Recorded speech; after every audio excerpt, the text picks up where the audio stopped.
40% of K-1 visas getting denied each year, would you trust yourself to dot every I and cross every T? In this channel, I'm going to share with you how we overcame the obstacles of an international marriage. Today, I will walk you through our K-1 visa journey. My name is Brandon. Welcome to my channel. After settling the discussion of what country made sense for us to start our lives together in, my fiance visited me in Nebraska. We investigated what it would actually take to get internationally married. Turns out it wasn't as easy as just saying I do. We did some more research and decided to meet with a lawyer to help educate us on the process.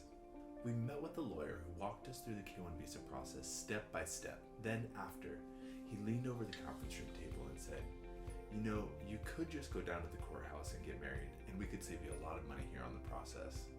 He continued to tell us, "You just say, things changed and you wanted to get married." Honestly, a lot of people do it this way. We looked at each other with some confusion and decided we would do it the most legal way possible so we wouldn't risk any future together we had. We had no intention of taking the possibility of seeing one of our families off the table. Although the thought of being together quicker was appealing, our goal was to be together and not be apart again, even if that required some extra patience and money. In hindsight, we could have done the K-1 visa process without a lawyer, but we both had full-time jobs, and I am not the most organized human there is.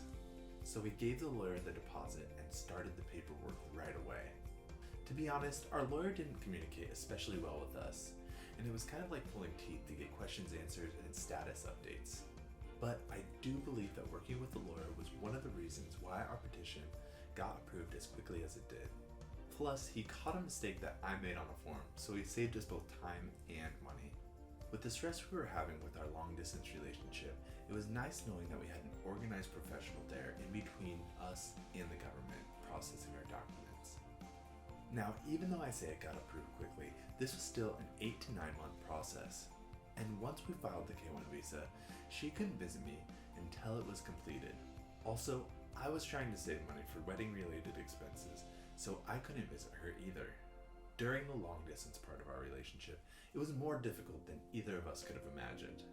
We were both going about normal life and having normal life experiences and growing professionally and personally. We were starting to grow away from each other towards that 8th month apart. The longer we were apart, the less we had in common, and whenever we chatted, we had less and less to share about our everyday lives. It only made it harder that we didn't know when we were going to get approved and be able to be together. I recall going through a tough time. She had her final interview scheduled at the US Embassy in Tokyo, and we were unsure about things. So I went into my office at work and sat down with my HR director. I asked her for some additional time off to make an extra trip to Japan. I told her, I'm about to make a lifelong commitment. It's been almost 8 months since I've seen my fiance, and we are feeling uncertain about our future. I asked if they would work with me in some way, even though the timing wasn't great. I took off to visit my fiance from Nebraska 3 weeks before I was due to head out of town for my brother's destination wedding. So I had a lot of days off work planned already. Still, she agreed to forward me some paid time off. It helped a ton with the situation. They went above and beyond. Then I was back in Japan. To be honest, it was a rough visit. We had trouble picking back up where we had left off. We almost forgot how to communicate and spend time together in person. We both had anxiety and expectations of each other, so we spent a lot of the time arguing. It almost derailed the entire engagement. We found we can't have high expectations after being apart for almost 3/4 of a year. We had to relearn how to communicate in person. Her voice even sounded different to me together than video chatting. In the end, we took time to discuss where we had to make improvements and decided we had invested too much into this relationship to not move forward and give it our best together. After my visit, she had her final interview with the US Embassy in Tokyo. I had it in my calendar and was waiting for her call after the interview. After a few hour wait, my phone rang and I picked it up.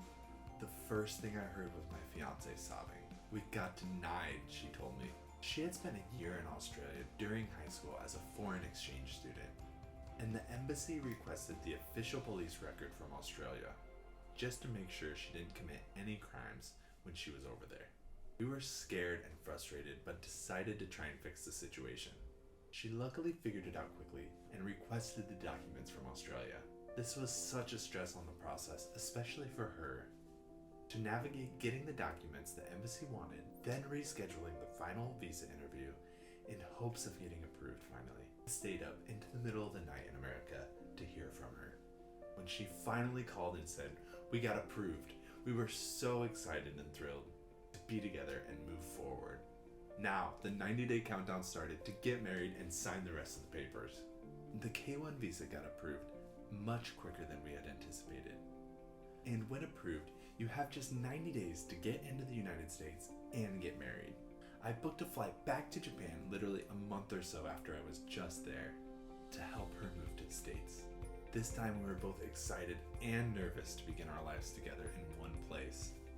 But our excitement was not enough to get her on that first plane into America. Her nerves were growing by the hour, knowing she was leaving her friends, family, and everything she knew to go into the unknown. Because of my last visit to Japan, I knew I was only going to be there to listen to all of the nerves, support her, and help in any way I could. We had the wedding mostly planned and the date set, but she wasn't ready to leave Japan.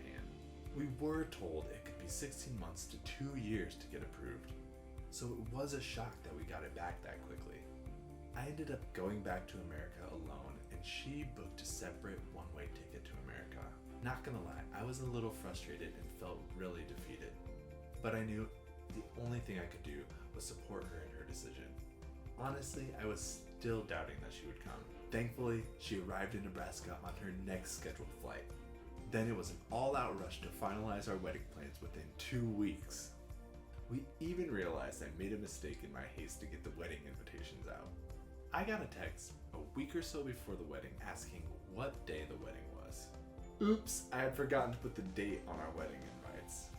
So we quickly sent out another invite to all of our guests to make sure they had the right information. I never thought I would plan a wedding mostly solo in America. And as I mentioned before, organization is not my strong suit. The wedding day had arrived. Some of our friends had traveled from all over the world to celebrate with us. The day was a blur, and if you're already married, you could probably attest to your wedding day being snapshot memories. After the ceremony happened, we had the judge that officiated the wedding sign the last of the papers that we needed to sign in for our visa process. With only a few days left in our 90-day deadline, we got married and sent it all in.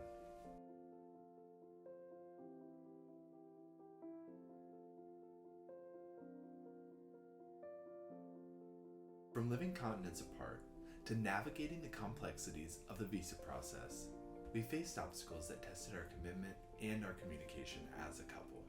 But in the end, it was improving on our communication that pushed us through this visa process. I want to thank you for joining us on this roller coaster ride.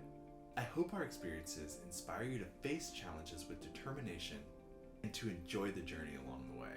Remember, please like, comment, and subscribe to my channel for more stories and updates on